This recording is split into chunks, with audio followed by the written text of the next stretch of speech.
Hi, everybody. My name's Johnnie, and I'm an alcoholic. I'm glad to be here tonight, and I'm glad to be sober. Just to be sober. I would like to thank the committee for allowing me the privilege of participating in an Alcoholics Anonymous meeting. I have always considered it some type of a privilege to be allowed to come and sit with you good people.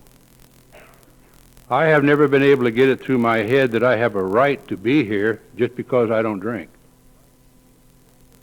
I've always considered it a privilege, and it almost takes my breath away to think that anybody such as you would ask me to do anything, because I never have been able to get it through my head that I was even worthy enough to be in your presence, because most of you are people who have taught me every single living thing that I know about living.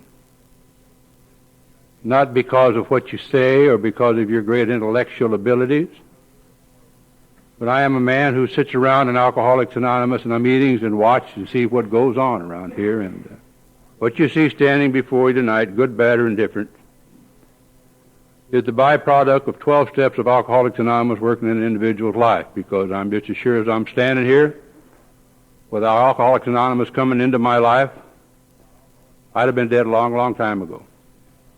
Because the only thing that has been added to my life, in the 60 years of my life, there's only been two things in my life that has ever changed my life. One of them was alcohol, and the other was Alcoholics Anonymous.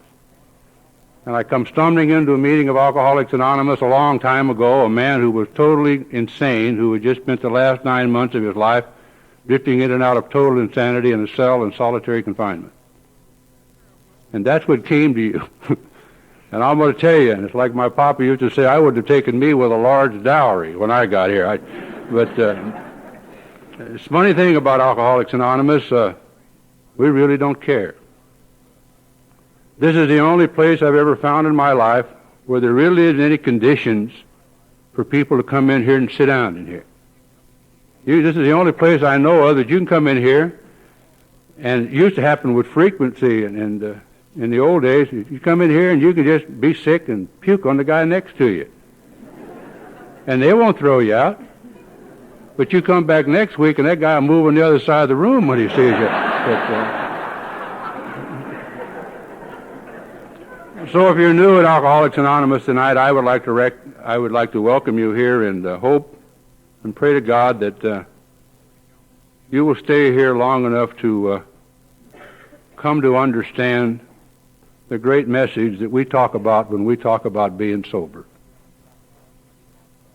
Because when I think about being sober, when I said in my first meeting of Alcoholics Anonymous and the people talked to me about being sober, I didn't think Alcoholics Anonymous had anything to offer me. And the reason I didn't think that is because I was as physically sober when I came to my first meeting of Alcoholics Anonymous as I am right now. As physically sober.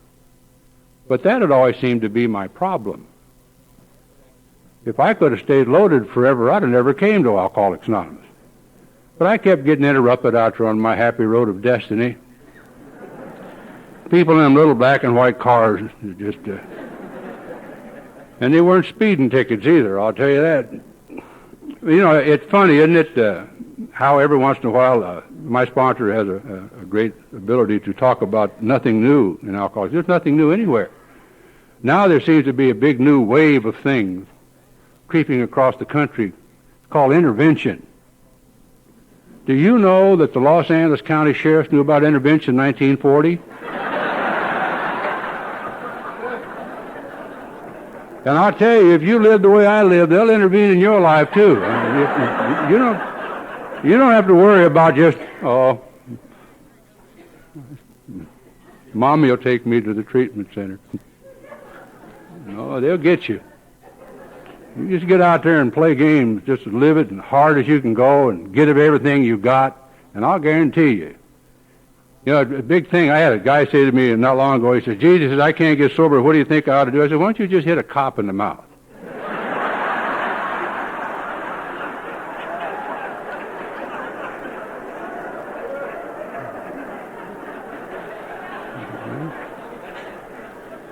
Well, that'll save a mark on your insurance policy, I'll tell you that. But you'll get sober. Now, I'm extremely pleased to be here tonight, fully clothed and in my right mind. And I only tell you that because the longer I stay here in Alcoholics Anonymous, the more necessary it becomes for me to remember from whence I came. And I never want to forget, a little over 33 or 34 years ago tonight, I was crawling around on my knees in a cell in solitary confinement in a maximum security penitentiary.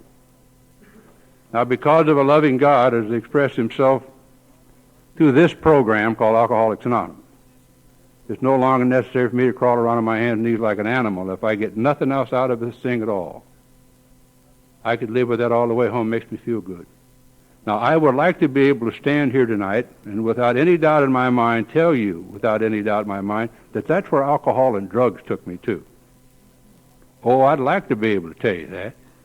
But you see, that's where I took me to. The only thing that alcohol ever did in my life, it kept me alive long enough to find Alcoholics Anonymous. That's all. I'm as sure as I'm standing here without alcohol working in my life, I'd have probably blown my brains out before I was 9 years old. I've always been an emotional misfit. As far back as I could ever possibly remember, I was kind of an oddball. I never seemed to belong anywhere. I didn't like anything or anybody. I didn't like me or where I was at or who I was around. I didn't like anything.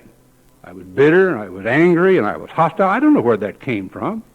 I was an angry, frightened little kid. I don't know where that came from. It just seemed always to be there, as far back as I could ever possibly remember. And you see, I knew as much about what alcohol would do to people when I was 6 years old as I know tonight.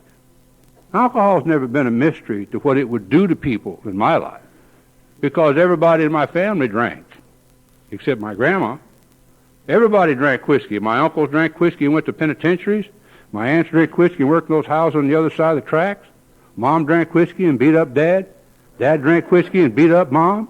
They both drank whiskey and beat me up. Just kind of a little jingle, jangle, jingle. So I knew about whiskey. I knew about alcohol. I saw it destroy people. I saw it destroy my grandpa, who I loved. My grandpa, a bad drinker. He made whiskey. And I used to watch where Grandpa stashed his whiskey.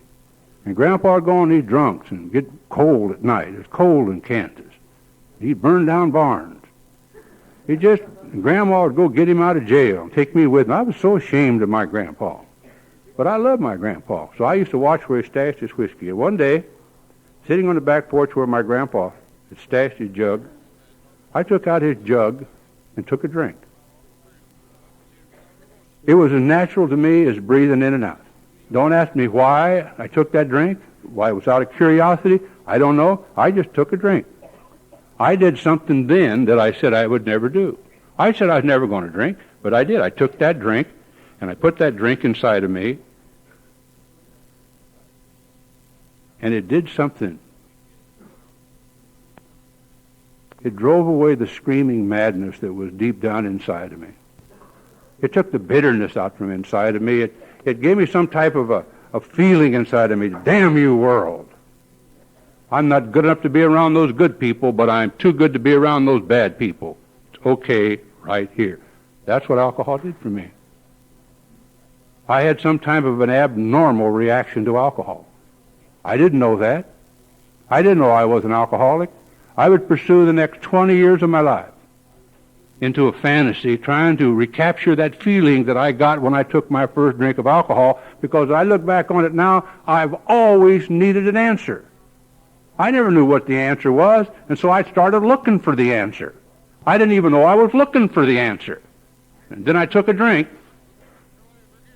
and like an alcoholic, I had this abnormal reaction to alcohol. And now, many people drink alcohol, but I'm here to tell you, if you don't have some type of an abnormal reaction to alcohol, you're not an alcoholic. It's that simple. You might be a heavy drinker, but you don't have an abnormal reaction to it. I'm not talking about a bad reaction. The Dr. Silkworth in our book says that my allergy to alcohol manifests itself, which means that it shows itself, in a thing called a phenomenon of craving. that once I take a drink of alcohol, I am powerless to stop this phenomena of craving in my life that compels me to drink. For no other reason. I don't know why that is. But it was always that way before I came to you. My first drink of alcohol. 3 days later, they pulled me out from underneath a bridge and stood me in front of a judge and sent me to the Hutchinson State Reform School. 20 years later, a drink of alcohol, they pulled me out of a car in Compton and stood me in front of a judge and sent me to 20 years in the penitentiary. That's what happened to me when I drank. I got drunk and went places. I just traveled around. When I went from reform school to junior penitentiaries to nut houses. Nut houses. Now they call them treatment centers. I kind of like nut house. Okay? You can get into them nut house deals, you know what I mean? I tell you, for instance, when I was a kid in my neighborhood, now I lived in a ghetto. I lived down in one of them slum areas in South Los Angeles before anybody knew it was a slum area. But I lived there. And we used to be standing around a street corner when I was home from one of them furloughs, and the heroes in my neighborhood were guys like this. Joe just got out of San Quentin. Joe, I'm going to be like Joe. Is that something to shoot for? Now, can you imagine, just put it around this way, that's a long time ago. How'd you like to be standing on a street corner now with some of your buddies trying to be tough? Now, you got to be tough out there in the street corner. Got to have a macho. I'd like to be standing out there and somebody says, "There's Richard. Richard just did 30 days in the care unit."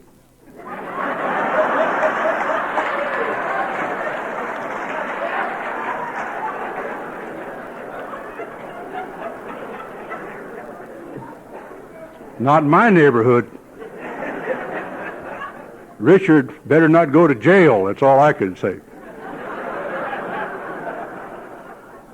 But that's the way it was.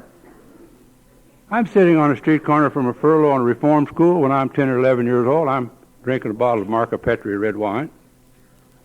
Most of you have never heard of Marca Petri red wine. That's because it was the experimental stage of the Thunderbird. That's why you never heard of it. That stuff never saw a grape. That's how bad it was. But I'm drinking it. And we're sitting around passing the jug around. I'm drinking this wine. And I hear many people say, well, it quit working. I don't know whether it quit working or not. I just know that the afterburners weren't lit. And I wanted the afterburners to go off. You know what I mean? I wanted to be rocketed out there somewhere. And so a guy said, try these. And he gave me some pills. I don't remember saying to him, what are those? Will they bother me if I take them?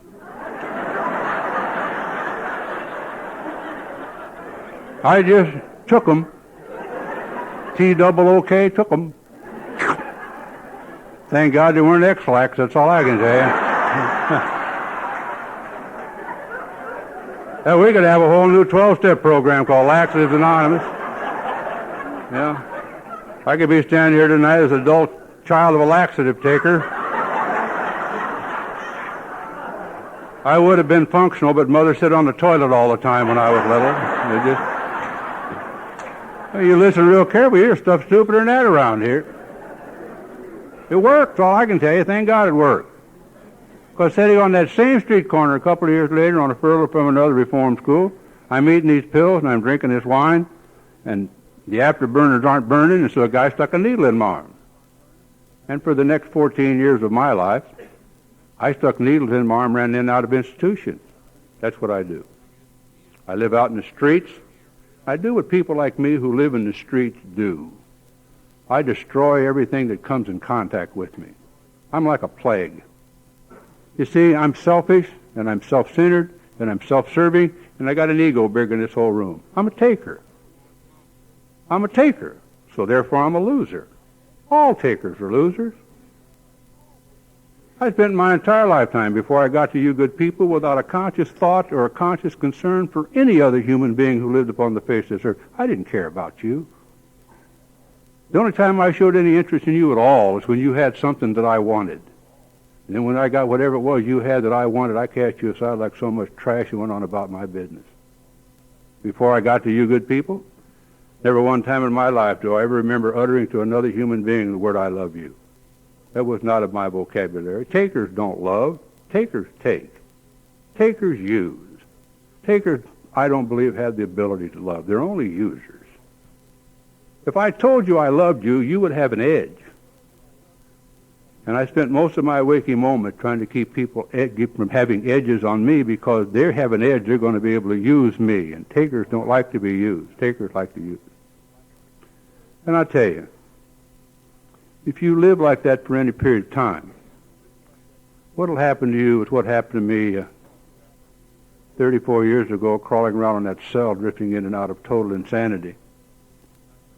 There ain't nobody coming around to see you no more. There ain't nobody sending you penny postcards. But you ain't worth penny postcards to nobody no more. I done used up every single soul in my life. There wasn't anybody coming, and Mom had quit coming. Now I'm going to tell you something. When Mom quits coming, you are in deep pucky. Mom no longer came. Thank God. The very nature of my illness tells me tonight, as I stand before you, that if I had anything left to blame for my dilemma, I'd still be out there blaming it. That's the nature of my illness. If I had any more dreams or illusions about it ever being any better, I'd be out there pursuing them. I could not investigate this program of Alcoholics Anonymous until I had thrown every single thing in my life into the fire and burned it all up and destroyed it all. I could not even investigate this program of Alcoholics Anonymous until I had destroyed every dream or every illusion I ever had in my life before God. I could not even investigate you people. Couldn't do it. The sound brain that I have and the sickness that's in my mind would not let me do anything like that. 1951, I stood in the old Los Angeles County Jail, where the greatest blow that ever happened to me in my lifetime before since happened to me that day. My mother screamed at me through the visiting screen that I was a murderer. My 17-year-old brother had gotten into some of my poison and taken an overdose of it and died. I didn't handle that very well. I got mad at it, made it go away. I stood handcuffed between two detectives 3 days later while they buried the only thing in this world I probably cared about before I got to you good people. With all the guilt and shame and humiliation and degradation of a lifetime hanging around my shoulders. I probably wanted to cry, but I didn't know how to do that either. I don't know so much that I didn't know how to cry. It's just that I was standing there with some people from my neighborhood, and I can't let my sick images let anybody know that I care about nothing. No, I don't care. And yet I did care. But yet I can't say nothing. And I got nothing to do that, to take that, calm that madness, to drive that thing. I'm just standing there. I can still see from time to time that scene at that cemetery. I can still see the look on my mother's face sometimes as she looks at me as I go visit her every week. I still see it. And I remember it. I'm going to tell you something. There's some things that are so terrible in my life, that no matter how many times I write letters and go places, they'll never be erased, because I have never forgotten them. But I'll tell you this, you can't live with them. You can't get on about the business of this thing called living and try to help other people, other things, and other kids. And that erases some of the pain. So I'm able every year with my lovely wife to go down and share Christmas Day with my sponsor as we feed people where he works, and then we go out and decorate my baby brother's grave. That's my Christmas. And I tell you, last 4 or 5 years, the knots in my gut aren't tough, and the tears are more tears of gratitude than they are of sorrow anymore. And I guess it's because it takes a period of time. Time seems to have a way of easing most things if you're busy enough in doing things. This ain't an overnight situation. I'm amazed at people who come in here and they're so wonderful in the first 5 or 6 or 7 or 8 or 9 years that they're just so wonderful that you think they're going to ascend somewhere, for God's sakes. It's just, oh. I don't even think you wake up till you're 10. my own opinion. I went on the penitentiary. I stayed there 4.5 years sicker than I was when I went in there. I came out there sicker than I was when I went in there. See, my disease does not get any better just because I don't drink alcohol. Not at all. Matter of fact, it has a tendency to get worse. If I go sit somewhere and don't drink alcohol, that means I just get worse when I come back, whatever I'm doing. 4.5 years later, I came out of the penitentiary sicker than I was when I went in there, because all I did was went in there and sit. I came out there trying to prove what a psychiatrist in San Quentin told me wasn't true. He said people like me didn't change, that I was doomed to die in an institution. He told me I was going to die in a gas chamber. He took me down and showed it to me. I really wasn't impressed. But I told him, not me, I'm different. Theme song of the alcoholic. I'm different.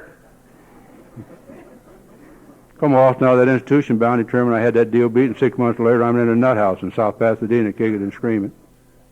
And that's when I made my round to some of the better laughing academies in the country, interviewing psychiatrists. We used to have meaningful conversations, the doctors and I. I'd sit there with my wraparound overcoat and talk to them.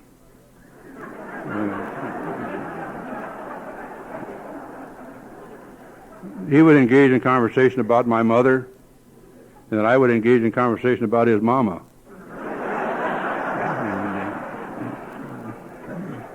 Oh, yeah.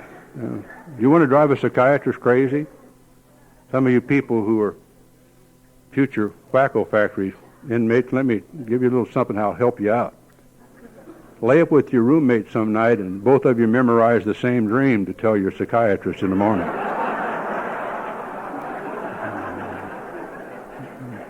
He'll go get a shock treatment for himself if you tell him that. And what I hope and pray to God is my last interview with a psychiatrist. Happened to me in a federal government hospital in Fort Worth, Texas. If I live to be 1,000 years old, I'll never forget the day I stumbled into that man's room, or was led into his room, and sit down across his desk. I never will forget how I looked up against his walls, because I want you to understand something. I'm through. I'm through, and I don't know I'm through, but I'm through. I'm in a lot of trouble now. Oh, it ain't the fact that I'm in a nut house. That ain't trouble. It ain't the fact that I'm going to come back and go to the penitentiary. That ain't trouble. It ain't the fact that I've been in and out of jails and nut houses all my life. That's not trouble. I'm in a lot of trouble now because I can't get rid of me at all anymore. And I don't know what to do about that. I can't turn off the nightmares. I can't get rid of that long line of wreckage that's in my past. I don't know what to do about that. And I sit down at this man's desk, and I looked up against the wall, and I saw all of his plaques and all of his diplomas and all of his degrees. And for an instant, there was a ray of hope in me. Just a ray. The first one I remember, and a ray of hope. Maybe this is the end of my journey. Maybe this man knows he's supposed to know. Look at his things. The man opened his mouth to speak to me, and he never said 10 words to me before every little ray of hope that I had went clean out the window. I didn't even have a chance to lie to him, and my hope went out the window. Because he said to me, Johnny, if you didn't drink these things and swallow these things and smoke these things and shoot these things, you wouldn't have any problem. When I was a kid in the Hutchinson State Reform School, my counselor told me if I didn't drink, I'd be all right. When I was in juvenile hall in Los Angeles, my counselor told me if I didn't drink, I'd be all right. When I was in the Whittier State Reform School, they told me if I didn't drink these things and swallow these things and smoke these things, I'd be all right. They told me that in Pacific Lodge Boys Home. They told me that in San Quentin. They told me that in Folsom. They told me that wherever I went. What none of those people ever seemed to take into consideration is that every time they told me that, I was as physically sober as I am right now. As physically sober. Now, how many times I wanted to scream out at him, good God, doctor, don't you understand? Don't you understand? Because he didn't. He was an alcoholic. And see, the only people who understand me, understand that type of thing, are alcoholics. Sorry. If you're not an alcoholic, you'll never understand me. And I'll never understand you. You'll never understand why I drink, and I'll never understand why you don't. It's that simple. Basically that simple. I'm sorry. I'm sorry. There was never an answer for people like me, ever. Ever in my life, there was never an answer for people like me, and many of you, I suppose, until a stockbroker sat down with a doctor and talked to him.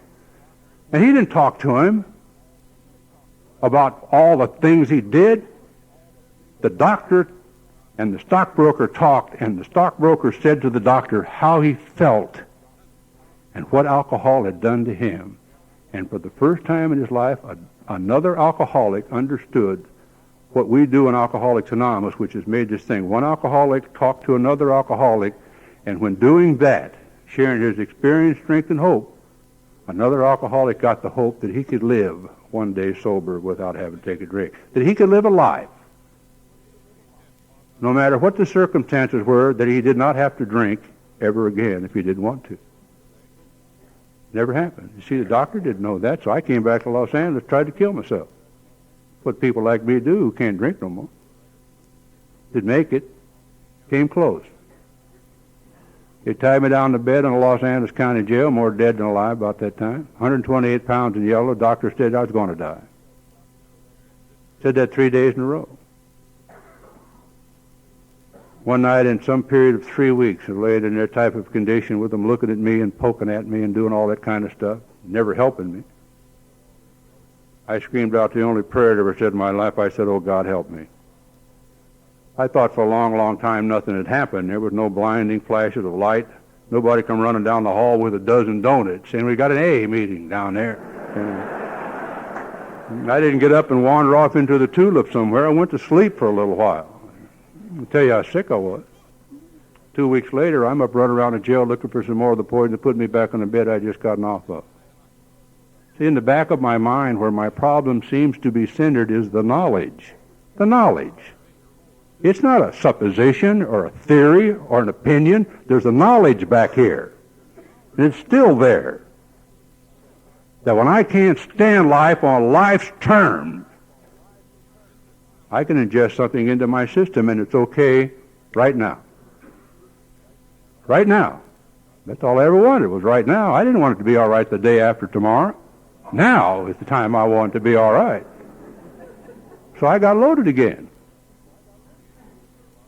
Stood in front of a Superior Court judge, and the man called me exactly what I was. He called me a blood-sucking parasite in society. He said I had no right being around decent people. There was a woman sitting in the courtroom who was pregnant with my child. He said if she cared anything at all about that child, that I'd never be allowed to lay eyes on it. What that man said to me that day literally drove me insane. You know why? It's very simple.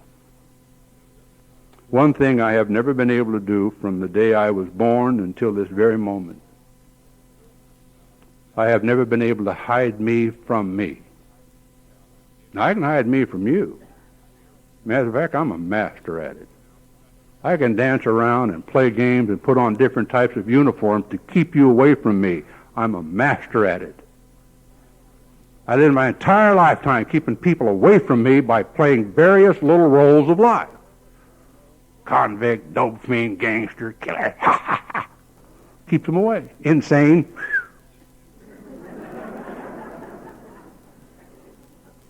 But you see, I've always known what kind of a scumbag I was. Always.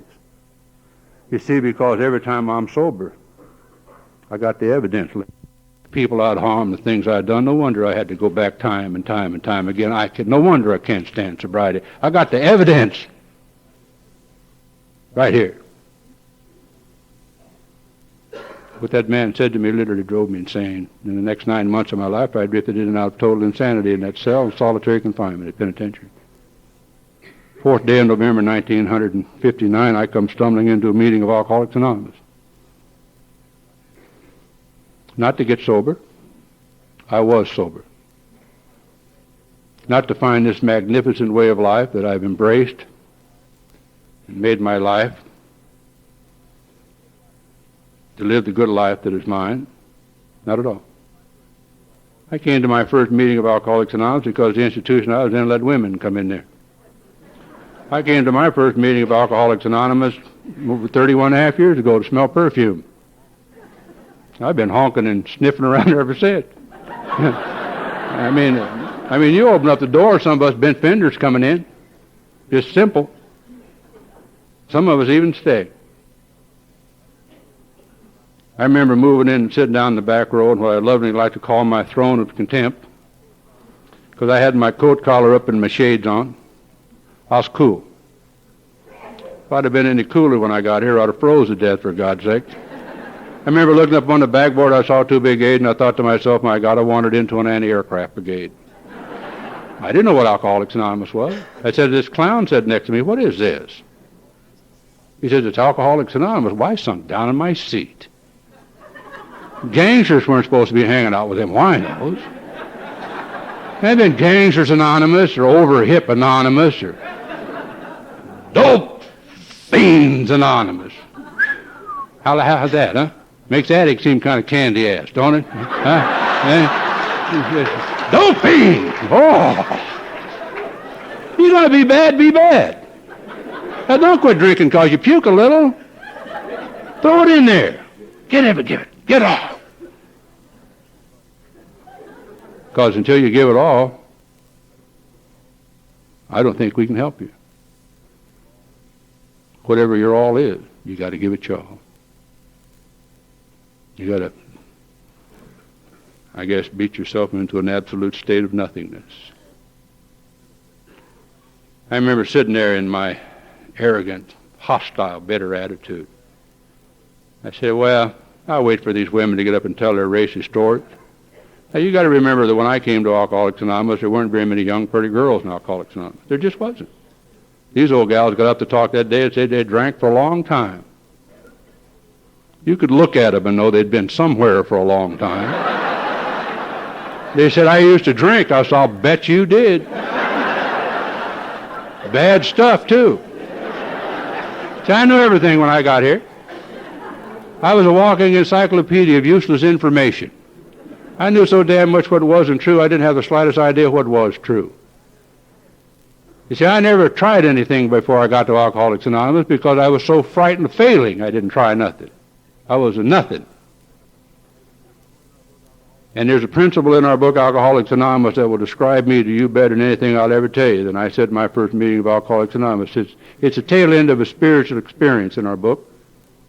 It says there's a principle which is a boon to mankind, which is bound to keep a man in everlasting ignorance.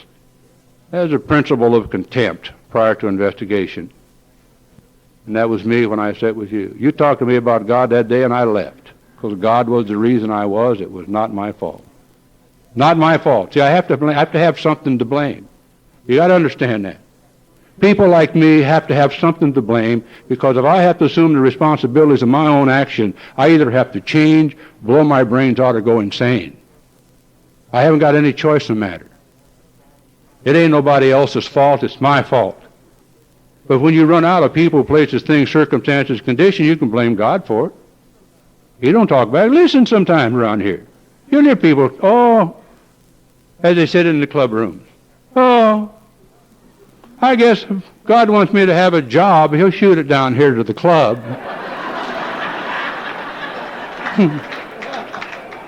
Next time you get hungry, you go lock yourself up in a closet and pray for a hot dog.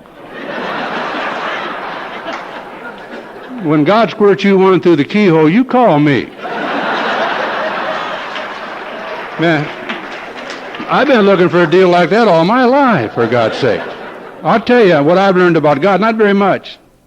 I mean, there's far more spiritual giants been here than me. But I can tell you this. My God will not do anything for me that I can do for myself. That's my God. There's only been one thing I've never been able to do. I'm alcoholic. Of myself and by myself, I can't keep from taking a drink of alcohol. I can't do that.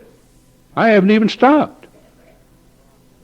Yet I haven't had a drink of alcohol or mood-altering chemical in my system from the first moment I sat with you to this instant. Now, that don't make me wonderful, because I haven't had a thought or a desire to take any from my first meeting. That makes me sick. God seems to understand that I can't harbor a sick thought in my head for over 30 seconds without putting it into action. So I'm not allowed to have certain thoughts. I'm just not allowed that. I'm not allowed the luxury of some thoughts. I have enough bad ones the way it is. I don't need some of them other ones. So God doesn't let me have one.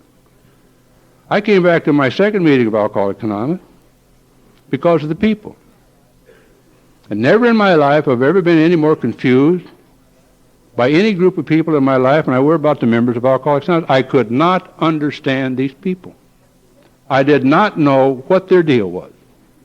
Honest to God. Take yourself in my place. I'm a taker. I've always been around takers. I've never been around anybody who gave any just for the hell of giving it. Well, a couple of ladies maybe, but I just never did. And here these people were. They got up every Sunday morning. They drove 185 miles up those old back roads. They'd come in and they'd sit down in a room full of convicts and talk. These convicts sit back in the back row and made fun of them.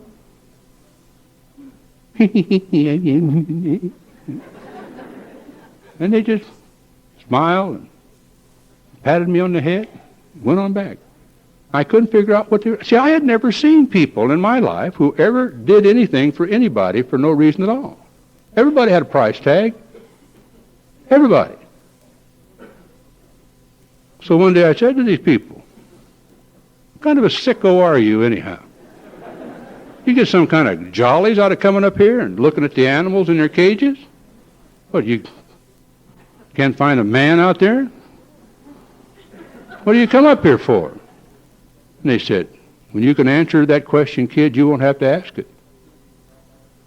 I sit in meetings of Alcoholics Anonymous. I heard the people get up at podiums like this and say, I used to drink, now I don't drink anymore, and everything is wonderful. I said, I guess I'm not an alcoholic then. I'm not drinking either, and I'm crazy. I wish I was an alcoholic, I used to say, if I could just be an alcoholic. I wish my life was that simple. They say you got to get busy in Alcoholics. I run around like a chick with my head cut off.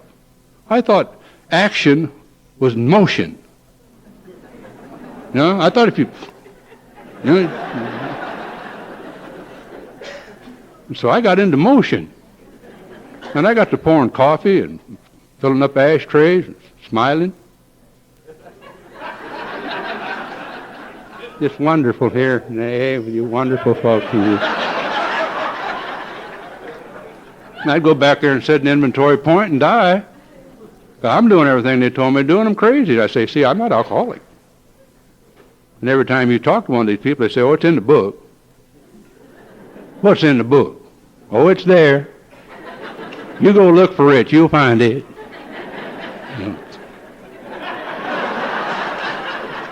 I've made a fantastic discovery here. You want to hide anything from an alcoholic? Put it in the book. They don't look there. They look everywhere else. Oh. And you know why? Well, the book of Alcoholics Anonymous is an instruction manual. It's an instruction manual for people like me to do things that allows me to clear up the wreckage of my past so I can be of service to the people who saved my life. That's all. It's not an encyclopedia for intellectuals only. A person like me with brain damage could work. You know why I did? You know why I did when I was in the pension? You know why I worked the program? Not because I was wonderful, because of my rebellion, because of my bitterness, and because of my differences. I was going to work this program of recovery and prove to you that I was different, that it wouldn't work for me. Now you got to remember something too. I had no role models. I had no people. I had no sponsor. I didn't know what a sponsor was. All I had was this book and me. And so I set about to do what the book said, not to prove that I was alcoholic, not to find this magnificent way of living at all, just to prove I was different, wouldn't work for me, and sitting in a room with a man, doing what this program of recovery says is the fifth step. The greatest single event that's ever happened to me in my lifetime happened to me that day. The greatest single event. I heard myself admit to this man that I was an alcoholic. From way down deep inside of me, there came this freedom that I carry with me to this very instant. As I stand here before you tonight, I know exactly what's wrong with me. Exactly. I'm an alcoholic. I suffer from a disease called alcoholism. I'm not an alcoholic and anything. When I was an alcoholic and something, I could not have your program. And the reason is very simple to me. I separated me from you. That's very simple. I couldn't have your program. I was different than you, or better than you, or smarter than you, or dumber than you, or more whatever. But see, when I became an alcoholic, just like the other alcoholics who wrote this program of recovery down because they found a program of recovery and worked it and wrote it down, what they'd worked, I have to do what the alcoholics have to do if I want to have what the alcoholics get who live in this happy, joyous life of Alcoholics Anonymous. And so therefore I started to notice the people. Therefore I started to notice them, what they were doing. And I sit in meetings of Alcoholics Anonymous. My vocabulary consisted of about four-letter words. They wouldn't let me get to the podium. They just said, just keep pouring coffee. And I had some people in my life who've been more concerned and still are today. My sponsor is one of them, who is more concerned with saving my life than they are in hurting my feelings. I hope you have people like that in your life. These people took me down in a room and told me things like cussing was a crutch for conversational cripples. A couple of them even survived the aftermath of that, I tell you that. He said, we don't say things like that, Johnny. This is the way we say it. So when I walked out of the penitentiary on the 4th day of June, 1961, which is a little over 30 years ago, I came out to a world I didn't know anything about, a world I'd never functioned in. Oh, I knew about the program of Alcoholics Anonymous, but I knew nothing else. Nothing. I didn't know anything about Alcoholics Anonymous. All I knew was there was a program that worked. I was almost another walking encyclopedia of useless information. I did not know what to do. So therefore, I had a role model and more role models. Peggy talked about heroes. I've always had heroes in Alcoholics Anonymous. My sponsor is my hero today. My sponsor has always been my hero. I've had two. First one died after 22 years. I had an old man who was like a father to me. He was my hero. I loved him more than I've ever loved any human being in this world before or since. I loved that man. He was like a father to me. And I loved him like you who have fathers know what it's like to love your daddy. I idolized him. I went with him and sit with him. My sponsor made me go to work. He'd get a job, bum. I said, I'm not a bum, Norm. He said, what are you? So I'm an AA member. He said, you're an AA member, bum, then. He said, bums don't work. Go to work. I said, but I want to talk. He said, go to work. Then we'll talk. So I went to work. Got a job. Somebody stole my first paycheck. You want to hear somebody scream? Listen to a thief when they get stolen from.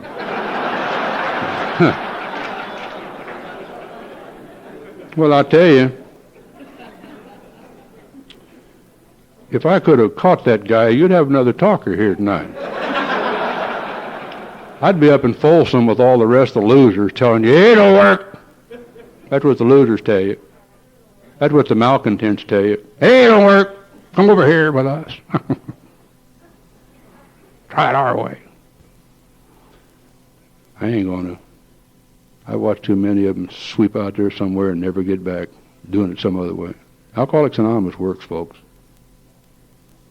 I'm a living, walking, breathing proof that Alcoholics Anonymous work. I may not be nothing else, and I may not be the best example of Alcoholics Anonymous ever seen, but I can tell you this. Alcoholics Anonymous works if you find some role models and follow them and do what they do. I had a guy by the name of Norm Alpey for a sponsor for 22 years. I used to call Norm up and I'd say things to him like this, Norm, what am I supposed to do? He said, why do you ask me? I said, you're my sponsor, man. What am I supposed to do? He says, do what I do. I said, what is it you do? He says, if you do what I do, then you'll know what to do. Oh, see how intellectual they were with me? Giants, these people. Norm Alpey was my sponsor for 22 years before he died, and I loved him greatly.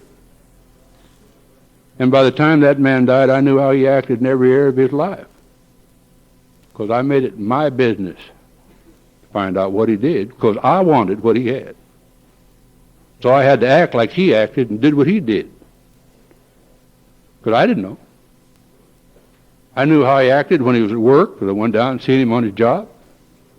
I knew how he acted when he was out to restaurants with folks. I knew how he acted in AA meetings. I just didn't find out how he acted at AA meetings. Most folks act good in AA meetings. How he acted on a golf course. By the time he died, I knew how he acted in every area of his life. The only one thing I never did, I never got to sit in the bedroom and watch him in bed with his wife. I would have if he'd asked me. I wanted to know. I wanted to know because I didn't know, and I knew I didn't know. He did. And he was the man that I entrusted my life to. I bet my life that he was right. Bet my life he was right. And he was, because I'm still living and breathing. I bet my life today my sponsor's right. Today I bet that. My life is bet on my sponsor. My sponsor is the only human being in this world that I will listen to. Not my wife. Well, I have to listen to her sometime, but I'm talking about if I got something to do, my sponsor is the ultimate authority.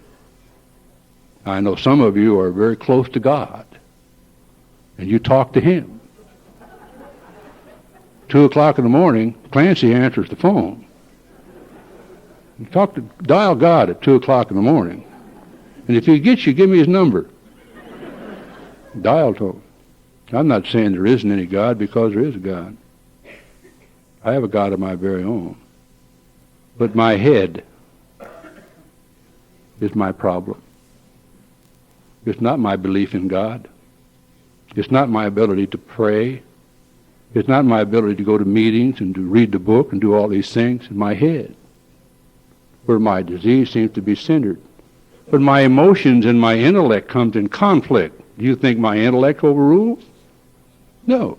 My emotions win. Always. Always have. Always will. You get your emotions in check, there's something wrong with you.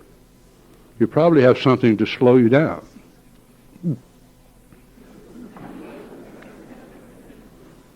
And so my sponsor acts as a balance to hold my emotions in check till my intellect can realize that I'm trying to kill myself again. That's all. I didn't know all that. I learned all that. I learned that at 30 years. When I came out of that penitentiary, my sponsor said to me, how long have you been sober, hotshot? I said, 19 months. Ain't had a drink or pill or snuck no 19 months. He said, no, this is the first day you got sober. I said, what? He said, in there ain't out here. What do you mean? Just what I said. Okay, Norm.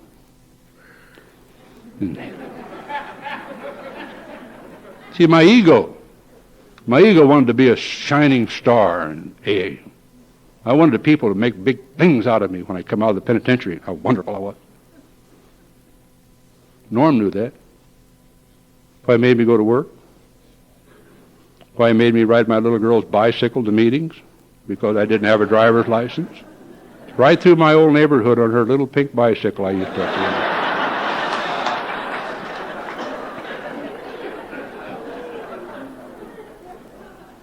And finally, when the day came that I got a car and driver's license and insurance, my sponsor put his arms around me and told me how proud he was of me. He said, Johnny, maybe you're starting to get the idea that there's not a damn thing special about you just because you go to Alcoholics Anonymous meetings, don't drink. Maybe you'll understand that, Johnny. Maybe you understand that enough that now you can stay sober, that you just are sober by the grace of God in a miracle called Alcoholics Anonymous, and there ain't a damn thing special about that at all. True. He said, matter of fact, as a member of Alcoholics Anonymous, whether people know it or don't know it, should place you above reproach. You should be just a little bit harder at work than most folks. You should be a little bit better on time at work, and you should show up a little earlier and stay a little longer, and you should do all these things that other people just seem to do. You have to do them a little better just because you are a member of AA, but that don't make you special. Huh. And this other old man that I love, my daddy, he told me the same thing in a different way, as only fathers tell little children, because I used to be like a little child with him. One of the greatest things that's ever happened to me in my life, I got to spend the last year of my papa's life with him, close with him, loving on him, letting him love on me. Sometimes I'd cry all the way home, but I got to spend time with him because I loved him. I never was able to say anything to Papa because I always felt so stupid and so tongue-tied. And he was so magnificent, such a charismatic man. He'd walk in the room, honest God, if he'd walk in this room right now, everybody would stop and turn to look at him. That's the way he was. You'd know he was here. And I used to wander around with him, just waving, And every time I'd say something, it would be stupid. Always, I'd say things to him. He'd say, "It's not the way I said it, son." Oh. So after a while, I just quit saying anything. And one night I stole a pamphlet from a paper and was going to read it to him. And we're in the car and we're coming home. And I said, "Listen to this, Papa. It's so beautiful it just makes tears come to my eyes." He said, "Well, go ahead, son, read it to me." And I said, "Okay. Why we were chosen." Just hold it. Oh, come on. We aren't chosen. I said, "It says here, Papa. It says here." He said, "I don't care what that says. We aren't chosen." He said, "What makes you think we're chosen?" I said, "It says this." He said, "No. Johnny, we're all God's kids. All of us are. If I am, you are, and if you are, I am." Huh.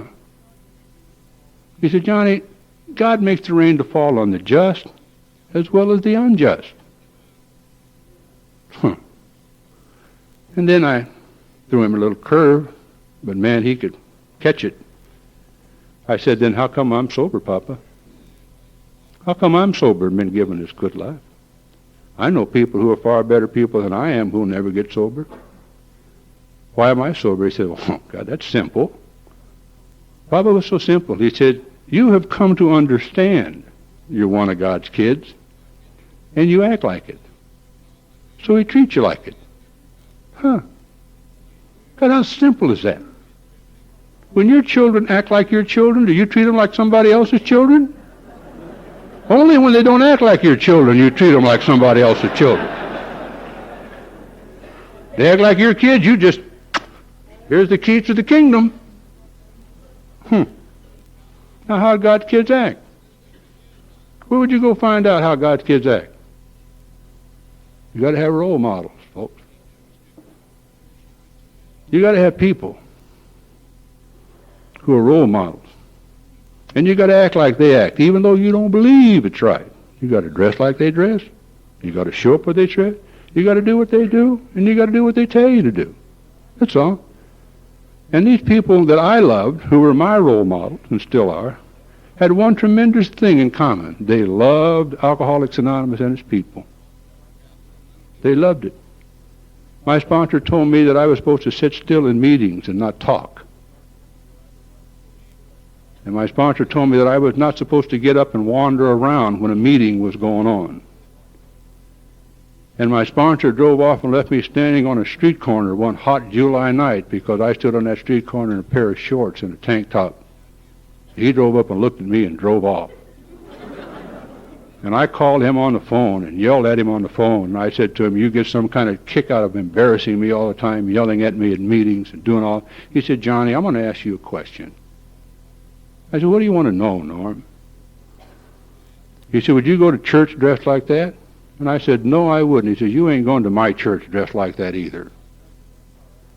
I said, "Oh." Then I said, that's all right. I said, now we got it going. Let's get it on. You know how you are. As you yell at me and tell me to shut up. He said, Johnny, if you want to go to meetings of Alcoholics Anonymous and you want to sit there and you don't want to be there, then you don't have to be there. You don't even have to stay. He said, have you ever stopped to think at all that while you're sitting there shooting your mouth off in an AA meeting, you might be disturbing somebody who wants to listen? I said, no, I haven't. He said, that's understandable. Selfish, self-centered people like you never think of anything like that. Did you ever stop to think that when you get up wandering around at an AA meeting, that though you don't want to listen and maybe it's too hot for you where you're sitting, maybe the truth is starting to hit your chair a little somewhere? Have you ever stopped to think that maybe the person sitting next to you wants to listen even though you don't? I said, no, I haven't. He said, I didn't think so. Selfish, self-centered, self-serving people like you never think of anybody but yourself. So, I sit in meetings of Alcoholics Anonymous, and I listen. From the time we stand and say the Lord's Prayer until the time we say our Father. And the reason I do that is for no particular reason or because I'm so wonderful or magnificent. I just don't ever want to miss that critical little word that I may need to save my life somewhere down the line. I don't want to miss that. You see, my life is on the line, folks. I don't know about you. I'm an alcoholic. This is my day. I have no others. I can't drink and live, and of myself I can't keep from drinking. I got a death sentence called alcoholism. I'm going to spend the rest of my life trying to be sober. And I want to be around people who are sober. Stuart, something. Getting too spiritual for you, Don? Was I just?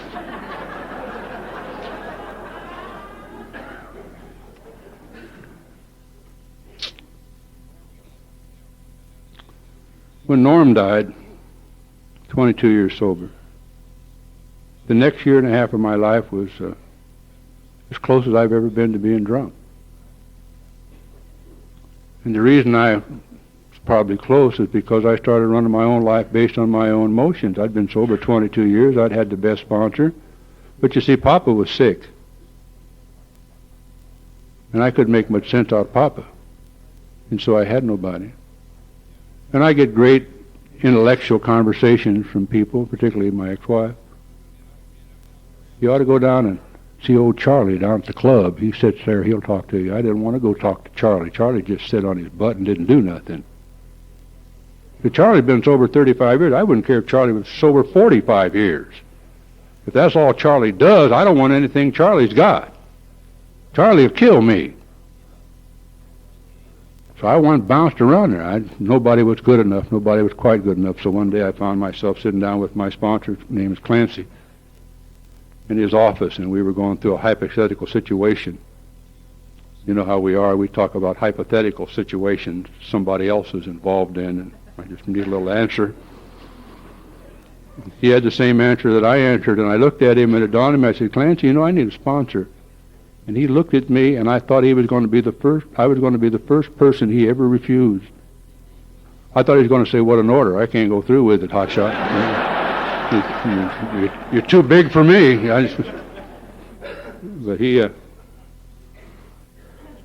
done it, and I tell you, the similarities between him and Norm Alpe are tremendous, because they both do and they both love Alcoholics Anonymous, and I love them both very dearly. But the statement that Clancy said to me right after I asked him to be my sponsor was the same statement that Norm Alpe had made to me 23 years before that. Maybe the words were changed a little different, but Clancy said to me, Johnny, do you count your time while you were locked up? And I said, no. He said, that's good, because in there ain't out here. Isn't that amazing?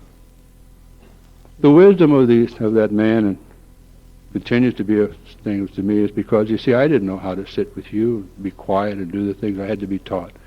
I didn't know how to show some respect for Alcoholics Anonymous by the way I carried myself and the way I'm supposed to be some type of an example.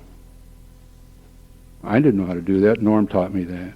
And I didn't know how to turn myself into another human being. I was my own master of the universe, the God of my understanding. And, I have a God of my very own. I can't stand and tell you every meal I've eaten has been a banquet. Every day I've lived out on the sunny side of the street, and because I live out in the world. My first wife committed suicide when I was 5 years sober, and all hell started to break loose. All hell started to break loose. And I buried in debt, and I went to Norm. I said, God, I'm going to file bankruptcy. Norm, he said, no, you're not. He said, you made the debts, you pay them. I said, okay. So I did. I've been through business failures. I through a very painful divorce that I almost went nuts over 5 or 6 years ago because I didn't know whether I was right, wrong, or not. And I went to my sponsor again, and he said, I don't care what you do as long as you do it with a little bit of dignity. You are a member of AA, Johnny. Tried to the best of my ability, so I kept my mouth shut and went on about my business. The daughter I'd never supposed to see has given birth to 3 of the prettiest little grandsons you've ever seen. They get to come over to my house from time to time, tear it up. I can't understand that. They blame everything on my little dog. That little dog lives there all the time. They only come about twice a year. And he never tears that stuff up. It seems to be tore up. It's the dog's fault, Grandpa. I tell you how sick I am. My oldest grandson, not very long ago, my daughter called me up. She said, Daddy, and I said, yeah, Karen, what do you want? And she said, little Jim joined the school band, wants to play saxophone. I said, God, that's nice. And she said, but you know we're a little strapped for money, and would you help saxophone for little Jim? He wants to play the alto saxophone. I said, oh, yeah. So we made arrangements to meet down there in Orange County where she lives, and so I get little Jim, who's now 13, 14 years old, a little saxophone. And I'll tell you how sick my mind is. On the way down there, I'm going to go see my grandkids, who I love, and I'm going to be able to give them something and do all this kind of stuff. And on the way down there, I'm thinking, my grandson is going to play the alto saxophone. By the time I got to Orange County, I could see this beautiful little blonde-headed boy in a crowded nightclub, loaded on drugs, playing that saxophone. And I had the scenario, God, and so she got out of the car, and he come running, Grandpa, and he come running over. I said, hold it, you can't have a saxophone. And I don't want you to turn into a drug addict and be going on. And my daughter said, Daddy, everybody doesn't think like you do. Oh. And so Jim got his saxophone. He called me up every once in a while and blows me a few tunes. It's wonderful. You don't worry, folks. You don't have to worry about getting real good here. Really don't. I mean, if that's what you're here for, to get good, you forget it. If you're here to get good, let's try to get better. Let's all try to be better members of Alcoholics Anonymous. Let's all try to be like my papa was. Let's all try to be a little closer to one another. Why can't we just love one another a little more? Why do we always have to pick out the differences and isolate one another and bring all that psychobabble into Alcoholics Anonymous? It comes to nutty crap they bring in here from time to time. One drunk talks to another seems to be fine, and one drunk talks to another makes another drunk learn to something. See, I love you people. I love you with everything that's inside of me. I never brought that to Alcoholics Anonymous. I was taught that here.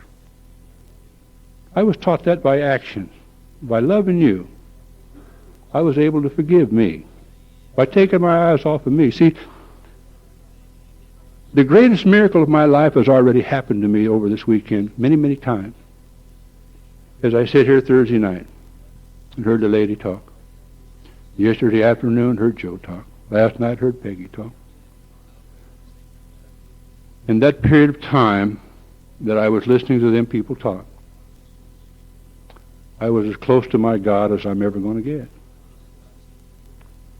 See, in the period of time that I was listening to what they were doing and sharing of their experience, strength, and hope, I became more interested in them than I was in me.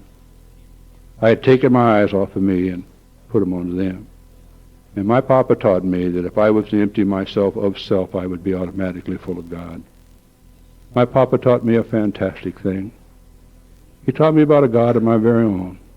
When I came to you good people, I was frightened and terrified of God because I had a God of theology who sat over there on a mountain somewhere, and I could never reach because he was unattainable.